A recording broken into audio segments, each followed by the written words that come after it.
From the studios of Foxboro Cable Access, located in the center of Foxborough, Massachusetts, you are watching Around Foxborough. Hi, I'm Stephen Uden, and welcome again to Around Foxborough. We have three guests today. I'm guest hosting, or substitute hosting for the show, but I'm one of the luckiest guys in the world because I get three guests who are very, very accomplished women and young ladies, and we're going to talk about some money that you've won and some really interesting projects that you've done, two of them in a row. One of them, we'll talk about how you've made, gold. You made some money here. Your professional bodyguard here who drove you here, I think, is your mother, Beth. I'm Stephen. Nice to meet you. Hi, Beth. And Beth Duplessis, right? Did I say that right? Because I'm a clod. Sometimes I don't get it right. And then this is your daughter Clara in the middle, right? Yep. And then Eliana is like family, right? She's an integral part of these two people's lives and the research we're about to talk about. The U.S. Army has a competition, and you ladies can correct me if I say anything wrong, called the eCybermission, or as we say here in New England, the eCybermission.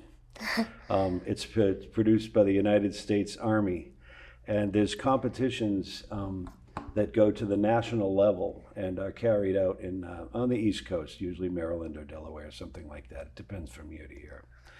And these two young women, Clara and Eliana, are twice competitors and most recently winners. These young ladies are about 13, 14 years old, and they've already gone to nationals, and their education is that they're homeschooled children as well and have performed remarkably. Beth, could you tell us a little bit about how you came to be engaged with your daughter and her bodyguard's Eliana's pursuit in the last couple of years with this? Could you give us an overview? Did I cover that right? Yeah, that's perfect. All right. Clara and Ellie have been friends for a long time. They met at a homeschool co-op many years ago when they were really young.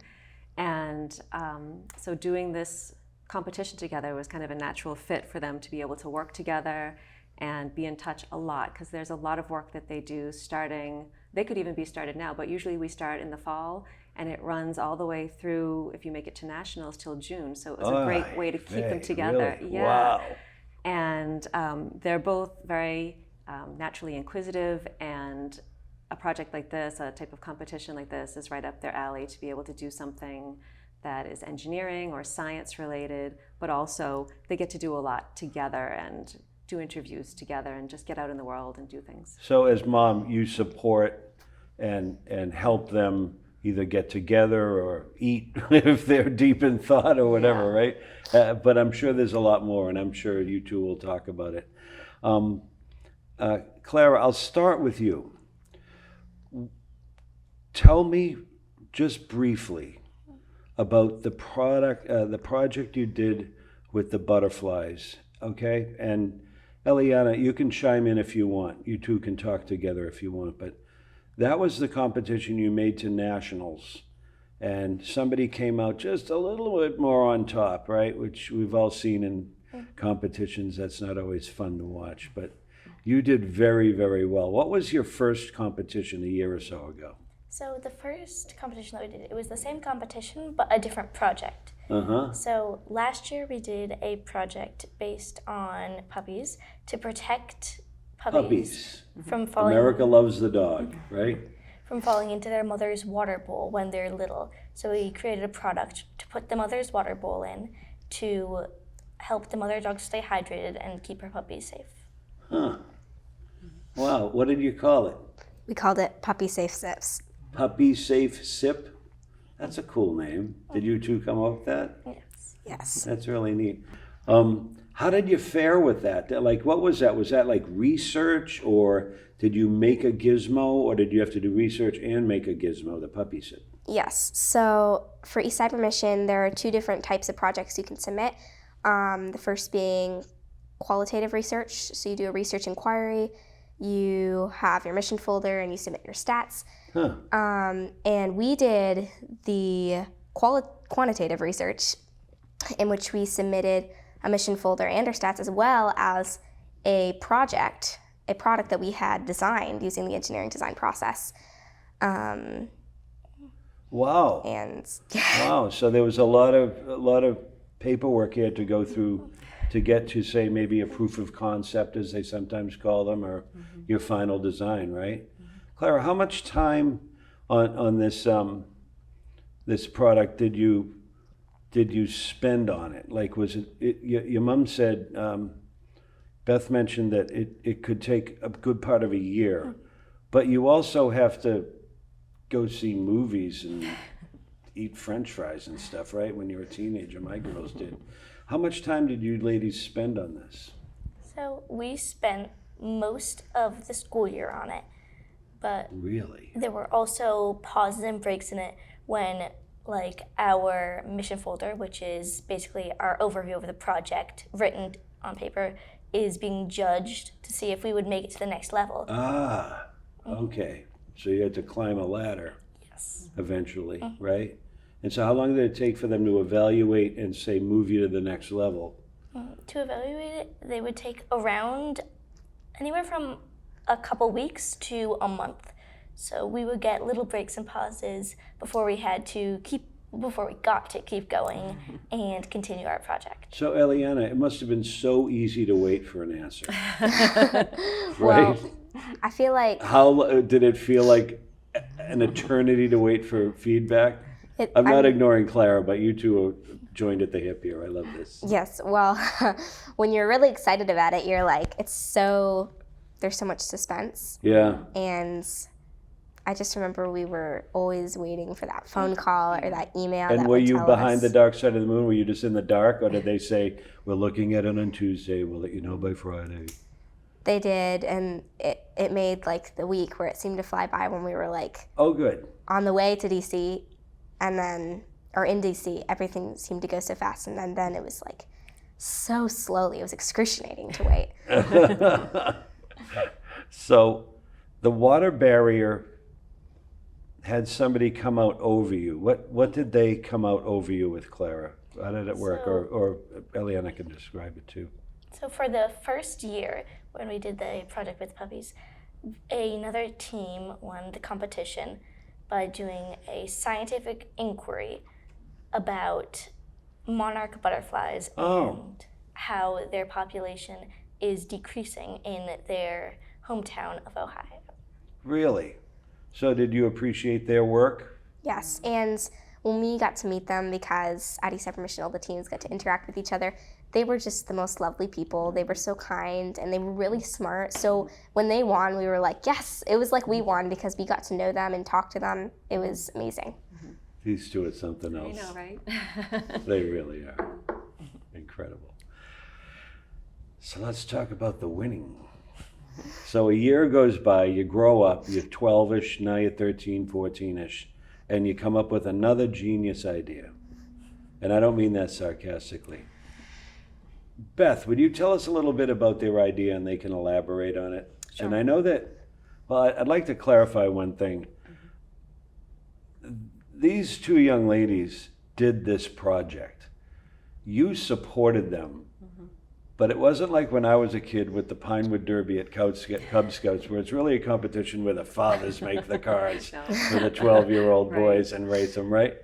You were supportive, but this wasn't your idea or your research, and you just gave it to your kids, right? Would you tell us how you stand out in the group for that? Yes. So what the Because that's important. Yeah, it is, because they did all the work and they get all the credit for Yeah, it. The yeah. team advisors support them. Yeah. So if they needed to set up interviews, I could help them set things up or drive them places, maybe motivate them by saying, okay, time to get together on a Zoom and keep moving forward. Like they alluded to the mission folder, which is a lot of writing. They wrote up 70 pages. They had to answer all these different questions. So just encouraging them is kind of my role, but they're the ones who are determining the path, saying who they'd like to talk to for interviews to try and get ideas for a project. And then they had to come to agreement between the two of them.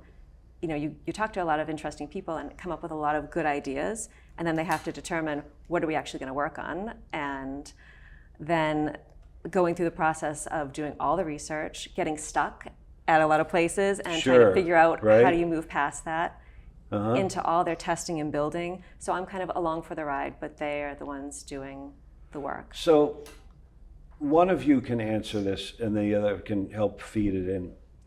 70 pages?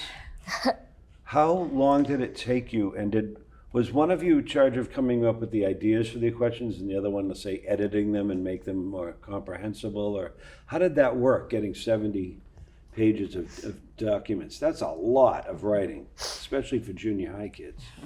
Yes, well...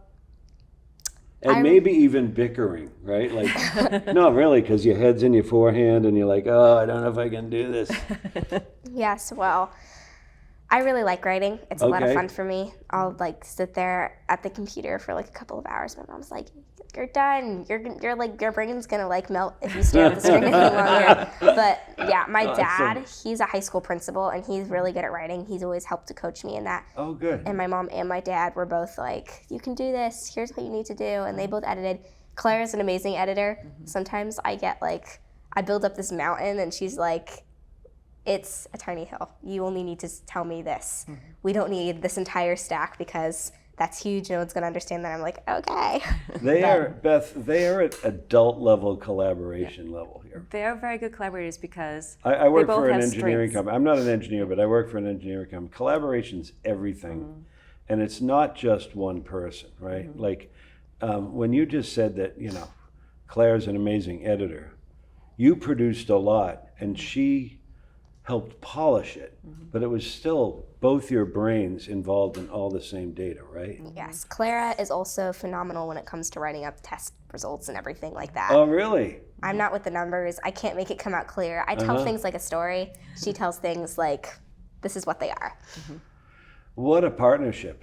Do you think you want to do something else? Is there another, do you want to do it again next year if there's one, or do you want to, or are there other competitions you're thinking of participating in? Like, I don't know the market out there. Like, I don't know if there's only one, like, you know, eCybermission or other, like, you know, whether it's biomedical or mechanical or, you know, meteorological or, you know, astronomical or whatever. Well, we know that eCybermission goes for ages grade 6 to 9th. But when we go to eCybermission, they have like this fair where they show you all the other AEOP programs and STEM things like that. And so one of the other programs we've learned about that is for high school is JSHS, Junior Science and Humanities Program. So that's another cool STEM thing that we've learned of. Claire, how did you find this eCybermission? Like, when did that come into all of your lives? So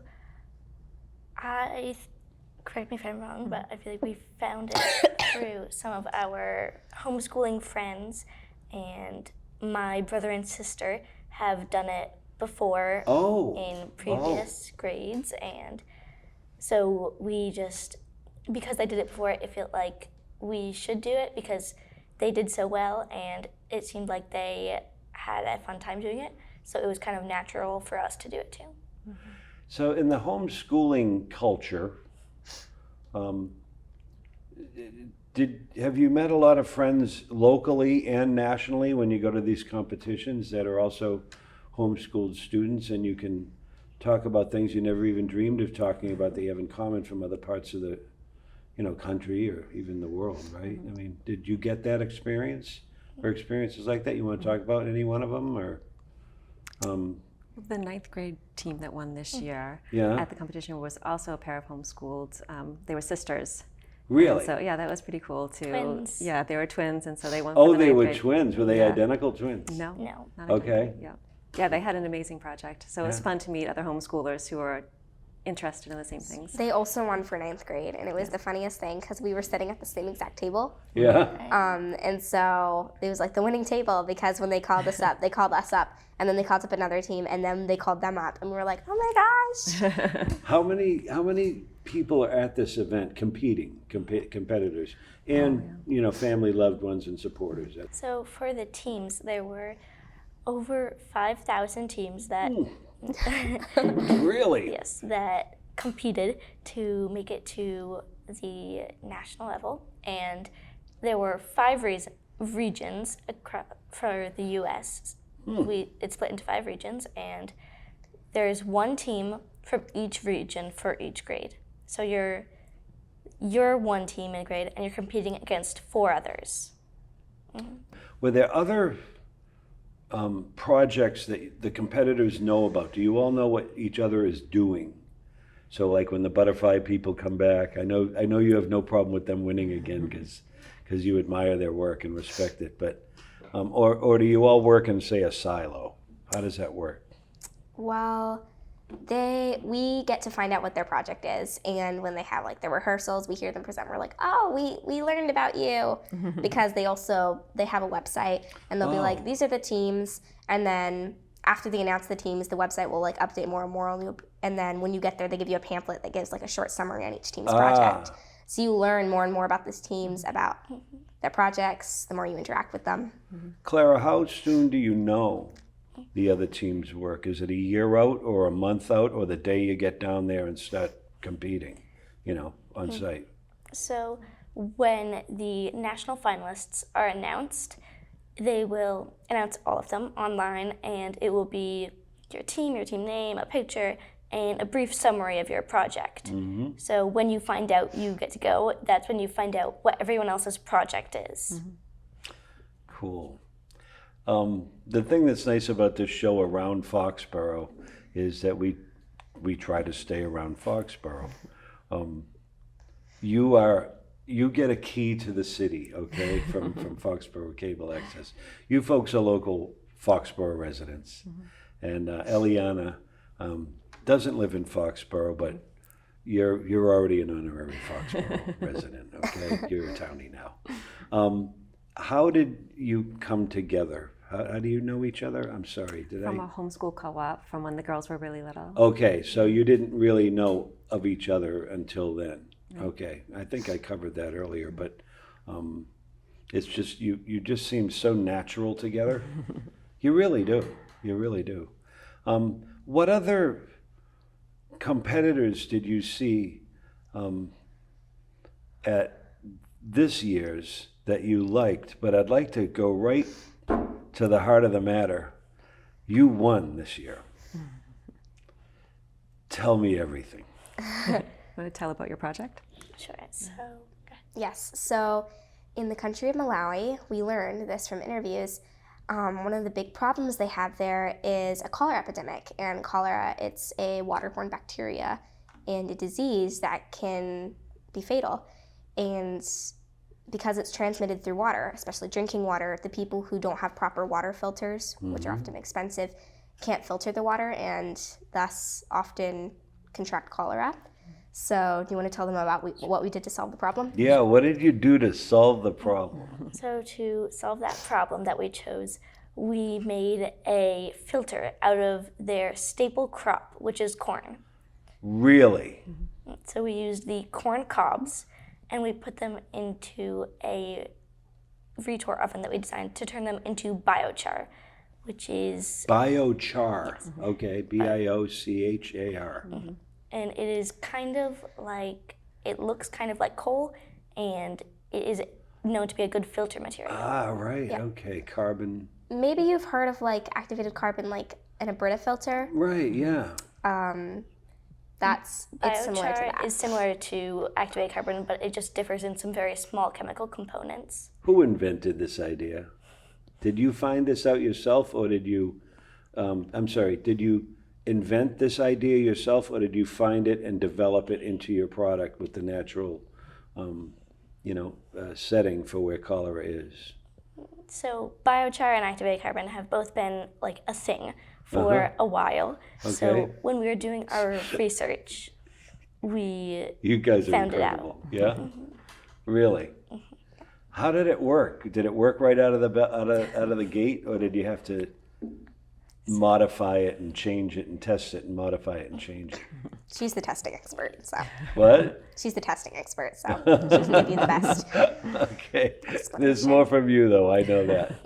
So to test it, we used test bags that use non-infectious E. coli instead of cholera, because cholera is very contagious and fatal. And Didn't want to be playing with cholera. No. Yep.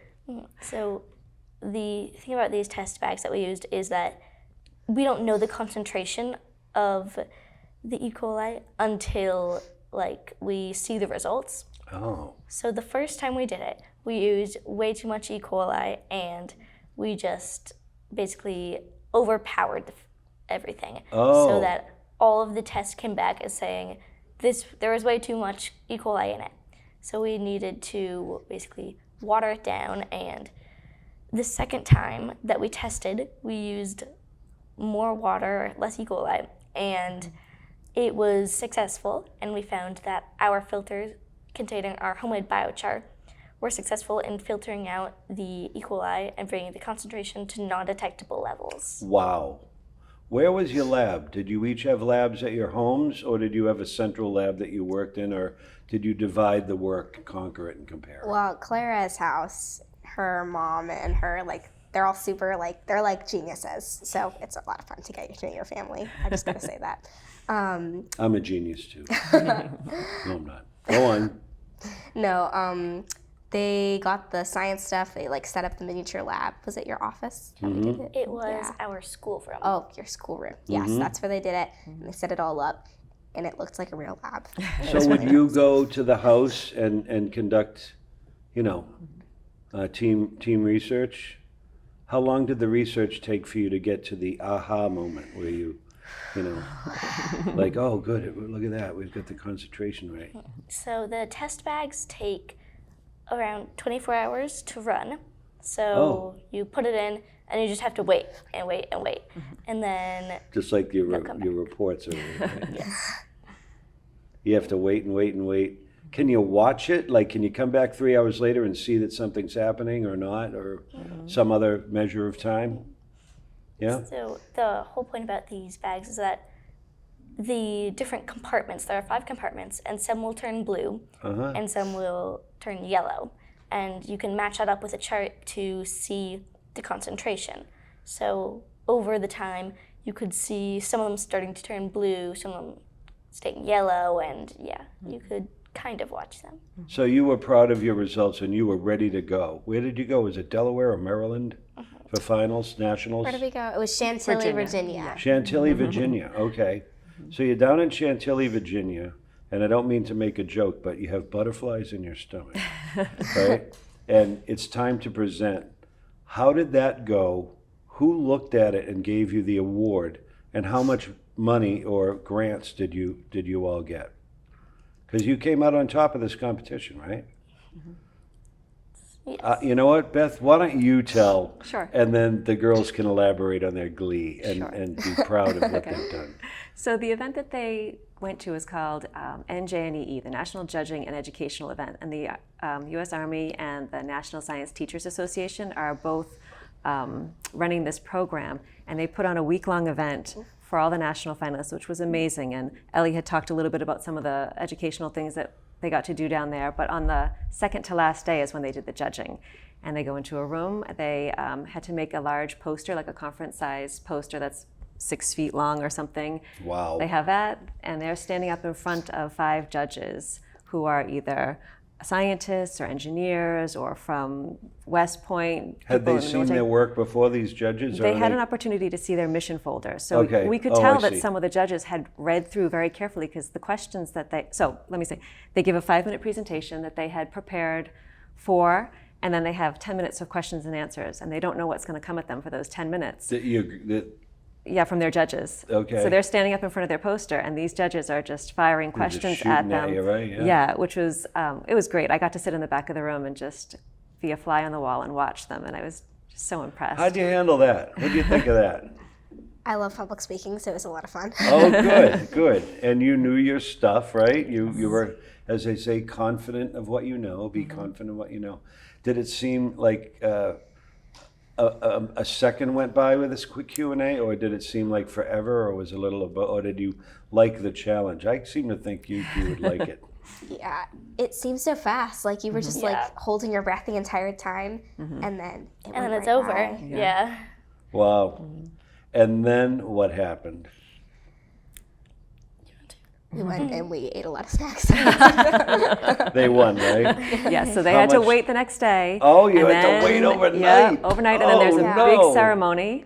And It's of right course, before you leave. yes, it's It right before you is. leave, and the ceremony has all these speakers and just Sure. encouraging the kids. And then finally at the end is when they make the big announcement and just the surprise and excitement. Yeah, to understand the excitement, you have to like see the context. Like we were sitting there, we're finishing up. In a room of all the teams. Yes, and we're all, and then the guy's coming up and he's announcing, and we just saw the 6th graders win. And we're like, oh my gosh, they won. And then he's like, and now for our 7th grade winners. And we're like, get on with it already. So did you So high long. five each other? Did you hug? Did you cry? Did you laugh? Do you even Were remember? you thunderstruck? Like what? How did you react? I know. You I know? remember shouting, I told you so. What did you say? I told you so. You two were awesome. And didn't they give you some money? Yes. So How much money did they give you? we have a $10,000 grant of US $10,000. A savings A bond, savings yeah. bond. Oh, that's terrific. $10,000. Wow, and in a United States savings bond. Yeah, so when that comes to maturity, you girls will be down the road of life doing other great things, right? We're out of time. I wish I wasn't. You are fantastic. So you won $10,000 prize. I'm sure you'll figure out how to use it for everybody's benefit. Beth, thank you so much for everything. The interview, being a great parent.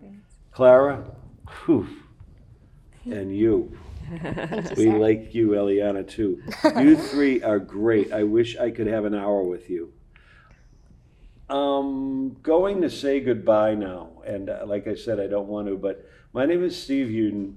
This is Around Foxborough, and I just had I hope, a wonderful interview with 3 very interesting young women, and I hope you watch it over and over again. These 2 girls are something else, and so is Mom. Thank you for watching. Thanks for Paul in the back engineering, Jerry Love, our producer. I'm Steve Uden, and God bless, and thank you, and we'll see you next time.